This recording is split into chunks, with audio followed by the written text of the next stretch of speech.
सत्यनारायण पाला ठीक मध्य भागे आम पहुंचे। बर्तमान आम अतिथि आम गंजेल कृषि उन्नयन अधिकारी उत्तर कुमार बेग आम सभापति श्रीजुक्त रतिकांत साहू स्वागत करुच्छे।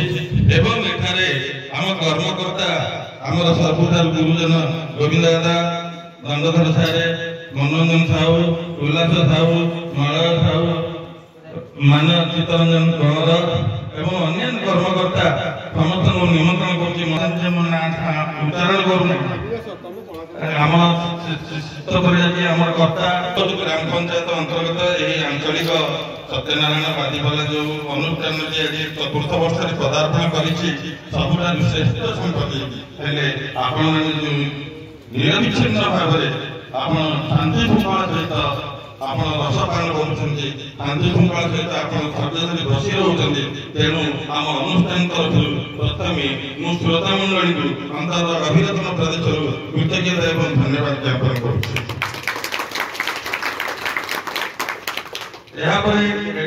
निरविच्छिन्न भाव निरविच्छिन्न परिश्रम कर समस्त सबुदिन खाद्य पानीय चाह जलखा बंदोबस्त करके पहुंच भी राति सारा जगह रही अनुष्ठान तरफ कृतज्ञता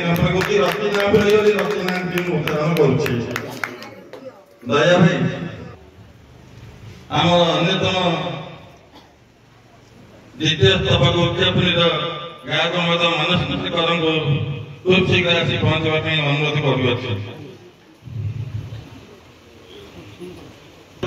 आनंद मजलिस करोना पर आउ गोटे दुनिया अवतरण कर बहुत पूर्व देखी आमर प्रिय कृषि उन्नयन अधिकारी महोदय से पूर्व बहुत जगह देखी गत वर्ष उद्घाटन करते जन संस्कृति विद्वान व्यक्ति अनुष्ठान तरफ स्वागत कर अन्यतम अतिथि जी भुवनेश्वर निवासी एवं से आमर श्रृंखला आईन श्रृंखला विभाग गंजाम उपखंडर दायित्व नहीं खूब कम दिन मध्य कपिलास यात्रा जोरंदा यात्रा आरंभ कर आंचलिक स्तर में बहुत डिपार्टमेंट काम को सही ढंग से जन प्रवीण एवं दक्ष निष्ठापर पुलिस अधिकारी रूपे परिचय से आउ कहीं आमर शांतन कुमार प्रधान महोदय स्वागत कर अन्यतम गायक आम अविवादित जिलार मानस कुमार कर महोदय स्वागत करुच्छे। यही परिप्रेक्षी मुझ सभा वर्धित करने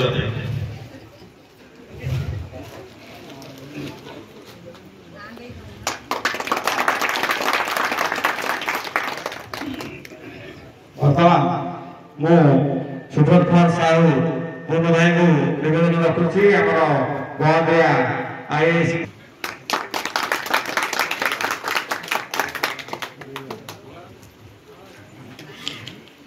आमर यही समय दौरान खरारे मे मसरे धन्यवाद दूसरी आमर एपटे जो मैंने अच्छा मानस कुमार कर जो मैंने आप खुशी हे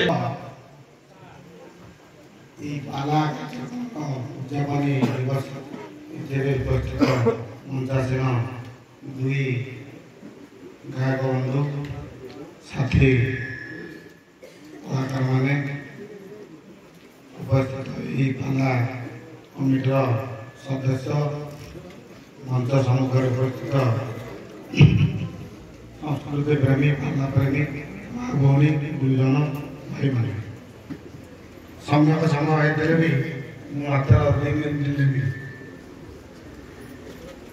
आम ओडिया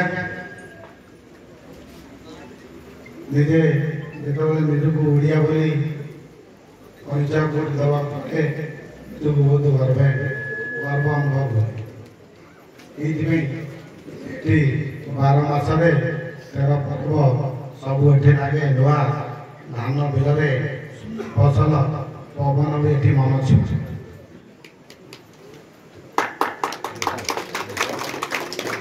चितौ चकुली आड़िशा पिठा आंब गछ डाले कोईली तो बुबाए ना कोईली से गाए कविता आम समस्ते ये मुग्ध हो तेणु ଏଠି ବାସି ପଖାଳ ବି ଲାଗେ ବଢ଼ିଆ। ଆମେ ସମସ୍ତେ ବାର୍ତ୍ତାରେ ରହିବା ଆମେ ଓଡ଼ିଆ। ଆମେ ଗୋଟେ ପରିବର୍ତ୍ତିତ ପରିବେଶ ପରିବର୍ତ୍ତିତ ପରିସ୍ଥିତିରେ ପହଞ୍ଚିଛେ, ଯେଉଁଥିରୁ ଆମର ଜୀବନ ଗଠନର ସୂତ୍ର ପାଇବା, ସେଥିରୁ ଧୀରେ ଧୀରେ ଲୋକମାନେ ବିମୁଖ ହେଲେଣି। ସମୟ ଥିଲା ଯେ ଘରେ କିଏ ପଶିଯିବ, ଗୋଟେ ମଣିଷ ଯେଉଁଥିରେ ଟିକେ ଜଗିଥା କାଳେ ଗାଈ ଗୋରୁ ଛେଳି କୁକୁର ପଶିଯିବ, କିନ୍ତୁ ଏବେ ମଣିଷ ଘରେ ପଶିଯିବ ଗୋଟେ କୁକୁର ଜଗିଛି। ସମୟ ଥିଲା ଖାଇବା ଲୋକଟା ବସିଥିଲା, ନବା ଲୋକଟା ବୁଲି ବୁଲିକି ଦଉଥିଲେ। ଏବେ କିନ୍ତୁ ଓଲଟା ହେଇଯାଇଛି, ନବା ଲୋକଟା ବସିଥିବା ଗୋଟିଏ ଜାଗାରେ, ଖାଇବା ଲୋକଟା ବୁଲି ବୁଲିକି ଖାଉଛି। ଧୀରେ ଧୀରେ ଟିକେ କଷ୍ଟ ଲାଗେ। ତଥାପି ମୁଁ ଏ ଅଞ୍ଚଳର ଗୋଷ୍ଠୀ ଉନ୍ନୟନ ଅଧିକାରୀ ଭାବରେ ନିଜକୁ ଗର୍ବ ଅନୁଭବ କରୁଛି ଯେ ଏଠି କଳା ସଂସ୍କୃତି ପ୍ରେମୀ ଲୋକ ଅଛନ୍ତି। ପ୍ରତିବାବୁ ଯେତେବେଳେ କଥା କହିଲେ ଆପଣ ଉଦ୍ଘାଟନୀ ଉତ୍ସବରେ ରହିବେ, ମୁଁ କହିଲି ନାହିଁ ମୋର 2 ଦିନିଆ ଭିଡ଼ିଓ ମାନଙ୍କର ସମ୍ମିଳନୀ ଅଛି, ମୁଁ ରହିପାରୁନି, ମୁଁ ଉଦ୍ଯାପନ ଦିବସରେ ଆସି ପହଞ୍ଚିବି। ତେଣୁ ଯେଉଁମାନଙ୍କର ନିଷ୍ଠାପର ଉଦ୍ୟମ ନିରନ୍ତର ଚେଷ୍ଟା ଫଳରେ ଇଏ ଅନୁଷ୍ଠାନ ଆଜି ଏ ଯାଏ ପହଞ୍ଚିଛି, ସେ ସମସ୍ତଙ୍କୁ ପୁଣି ଥରେ ସାଧୁବାଦ ଦେଉଛି। ଆଶା କରୁଛି ଏ ମଞ୍ଚ ଆହୁରି ଆଗକୁ ଯାଉ, ଏ ଅଞ୍ଚଳରେ ଆହୁରି ସଂସ୍କୃତି ପରମ୍ପରାର ବାହକ ହଉ, ଏତିକି ଆଶା ରଖି ଜଣେ ଗୋଷ୍ଠୀ ଉନ୍ନୟନ ଅଧିକାରୀ ଭାବରେ ରହୁଛି। ଜୟ ଜଗନ୍ନାଥ। ଆଜିର ଏହି ପାଲାର ଉଦ୍ଯାପନୀ ଦିବସରେ ମୋର ପାଲାର ଅତି ଭାଇମାନଙ୍କୁ ବହୁତ ବହୁତ ଅଭିନନ୍ଦନ। ମୋତେ ଆପଣଙ୍କର କମିଟିର ସଭାପତି ଆପଣ କମିଟିର ମେମ୍ବର ଡାକିଥିଲେ ପ୍ରଥମ ଦିନ, କିନ୍ତୁ ମୁଁ କାର୍ଯ୍ୟ ବ୍ୟସ୍ତରେ ଆସିପାରିଲିନି। କିନ୍ତୁ କହିଥିଲି ମୁଁ ଯେମିତି ହେଲେ ପହଞ୍ଚିବି ଶେଷ ଦିନ। ଆଜି ସେଥିପାଇଁ ଆସି ପହଞ୍ଚିଛି। ଆମ ଟିକେ କାମ ଅଛି, ତଥାପି ମୁଁ ମୋର ଇଏ କରିକି ଆସିଛି। ତେଣୁକରି ଏଇ ତ ଗହନ୍ଦିଆରୁ ଆସିକି ମୋର 4-5 ମାସ ହେଇଗଲାଣି। ମୁଁ ଆସିଲା ବେଳେ ଦେଖୁଛି ପୂଜା ପର୍ବପର୍ବାଣୀରେ ପୁରା ଗହନ୍ଦିଆ ଅଞ୍ଚଳ ପୁରା ଭରପୁର, ସବୁ ପ୍ରକାର ପୂଜା ଏଠି ହେଉଛି। ଆଉ ମୁଁ ଏଠି ନ ଆସିଲେ ବି ଥାନା ପାଖରେ ବସିକି ମୁଁ 5 ଦିନ ହେଲାଣି ଶୁଣୁଛି। ଆପଣଙ୍କର ଏଇଟା ଉଚ୍ଚ କୋଟିର ହେଉଛି। ମୁଁ ଆଶା କରୁଛି ଜଗନ୍ନାଥଙ୍କ ପାଖରେ ଏତିକି ମୋର ପ୍ରାର୍ଥନା, ଆପଣ ଆହୁରି ଆଗକୁ ଯାଆନ୍ତୁ, ଏଇ ପୂଜା ପାଲା ମଣ୍ଡପ ଆହୁରି ଉନ୍ନତି କରିବ। ଧନ୍ୟବାଦ ଶ୍ରୀଯୁକ୍ତ ପ୍ରଧାନ ମହୋଦୟ। ବର୍ତ୍ତମାନ ଆମ କମିଟିର ସଭାପତି ଶ୍ରୀଯୁକ୍ତ ରତିକାନ୍ତ ସାହୁଙ୍କୁ ଅନୁରୋଧ କରୁଛି ତାଙ୍କର ବକ୍ତବ୍ୟ ପ୍ରଦାନ କରିବେ। ଆଜିର ଏ କାର୍ଯ୍ୟକ୍ରମର ସଂଯୋଜକ ଆମର ସମ୍ପାଦକ ବୁନୁ ଭାଇ, ଆମ ଗହଣରେ ଉପସ୍ଥିତ ଆମ ଗହନ୍ଦିଆର ଗୋଷ୍ଠୀ ଉନ୍ନୟନ ଅଧିକାରୀ ମହୋଦୟ, ଗହନ୍ଦିଆର ଓଆଇସି ଶାନ୍ତନୁ ପ୍ରଧାନ ମହୋଦୟ, ଉଭୟ ଦଳର ପାଲାକାର ବୃନ୍ଦ, ଗାୟକ ଚନ୍ଦ୍ରଶେଖର ପାଢ଼ୀ ମହୋଦୟ, ଗାୟକ ମାନସ କର ମହୋଦୟ ତଥା ଆମ କମିଟିର ସମସ୍ତ ସଦସ୍ୟବୃନ୍ଦ, ବିଳମ୍ବିତ ରାତ୍ରିରେ ଏ କାର୍ଯ୍ୟକ୍ରମକୁ ଉପଭୋଗ କରୁଥିବା ଆମ ଅଞ୍ଚଳର ସମସ୍ତ ଜନସାଧାରଣ ଶ୍ରଦ୍ଧାଳୁ, ଯେଉଁମାନଙ୍କର ଉପସ୍ଥିତି ପାଇଁ ଆମ ସମସ୍ତଙ୍କର ଆଜି ଜୋଶ ବଢ଼ିଛି, ଏ କାର୍ଯ୍ୟକ୍ରମ ସଫଳ ହେଇଛି। ସମସ୍ତଙ୍କୁ ଧନ୍ୟବାଦ ଦେଉଛି। ଆପଣମାନଙ୍କର ଏମିତି ଯୋଗଦାନ ପ୍ରତିବର୍ଷ ଏ କାର୍ଯ୍ୟକ୍ରମରେ ରହୁ, ଏଥିରେ ଆମ କମିଟି ନିଶ୍ଚିତ ଆପଣମାନଙ୍କ ପାଖରେ କୃତଜ୍ଞ ରହିବ। ସମସ୍ତଙ୍କୁ ପୁଣି ଥରେ ଧନ୍ୟବାଦ ଦେଇକରି ଆସନ୍ତା ବର୍ଷକୁ ସମସ୍ତେ ଅପେକ୍ଷା କରିବା। ଆଉ ଗୋଟିଏ ଥାକ ଅଛି ମାନସ୍କର ମହୋଦୟଙ୍କର, ତାକୁ ଦେଖିବା। ଏବଂ ଆସନ୍ତା ବର୍ଷ ପୁଣି ଏଇ ଜାଗାରେ ବଢ଼ିଆ ଢଙ୍ଗରେ ଆମେ ଚେଷ୍ଟା କରିବା ପାଇଁ, ଏବଂ ଆପଣମାନେ ସମସ୍ତେ ଆସିକି ଏଠି ଯୋଗ ଦେବେ, ଏତିକି ମୋର ବିନମ୍ର ନିବେଦନ। ଏବଂ ସମସ୍ତଙ୍କୁ ପୁଣି ଥରେ ଧନ୍ୟବାଦ ଦେଇକରି ମୋର ବକ୍ତବ୍ୟ ରଖୁଛି। ଭାରତ ମାତା କି ଜୟ।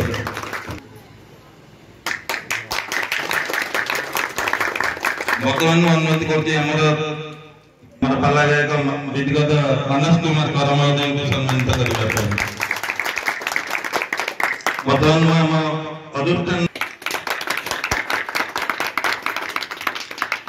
ମୁଁ ବର୍ତ୍ତମାନ ଅନୁରୋଧ କରୁଛି ଆମର କର୍ତ୍ତା ମହୋଦୟ ଶୀତ ଭାଇ, ସେ ଆମର ଗାୟକଙ୍କୁ ସମ୍ବର୍ଦ୍ଧିତ କରିବା ପାଇଁ।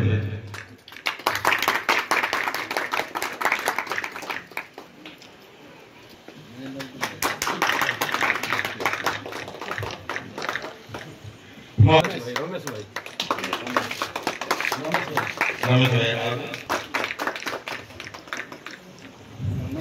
से उच्च मानर शिल्पाड़िया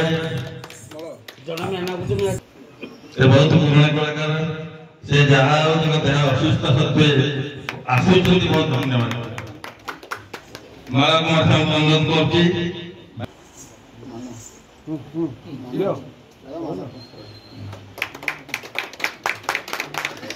आम छेड़ा